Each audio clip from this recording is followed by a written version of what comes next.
Okay, no, but like Sweet Eurydice is so cool to me because it upends the traditional associations of major and minor key in music. Okay, like let me show you.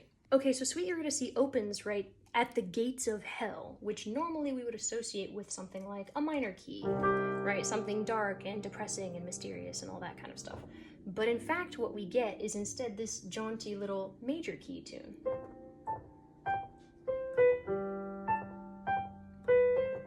And it sort of has a little bit of melancholy on it, right? Because here we get our minor, just a little bit of sad, and then right back to major. So from the very outset of the song, we have already established that hell, Hades, the underworld, is a major key place. It has positive associations or positive emotions for Eurydice. Even Eurydice's demands of Orpheus to open his eyes, the thing that supposedly in the story is supposed to be the worst possible thing that could happen, has this underlayering of this major key, deep, powerful chord underneath it. It has positive associations. Open your eyes and look at me. Look at sweet Eurydice. And we actually don't see this major key structure get challenged until the very end of verse 3. And what is verse 3 about? There's a lot of shady people who would love to get out of here, love to get out of hell, but the ones who get out, the ones who make it back to the surface, do not come back the same. They come back as something fundamentally changed, fundamentally different, fundamentally not themselves anymore. And the moment we get that idea introduced of going back up to the surface again, you get this little minor key riff.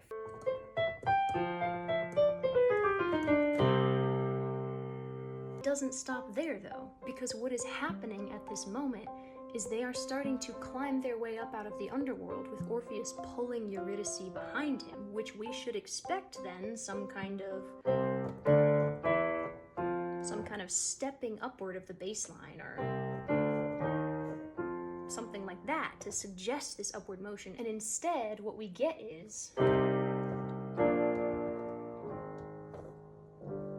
using major key chords but stepping downward. By using these musical tools at my disposal, right, major and minor key, stepping up and stepping down the keyboard, I can actually musically show Eurydice's resistance to Orpheus trying to physically drag her out of the underworld. As he's trying to pull her out, her bass line continues to go downward, downward, pushing back against the forward motion that he's trying to do. This is also the time where we finally see the inverted or sort of corrupted version of Eurydice's original major key melody.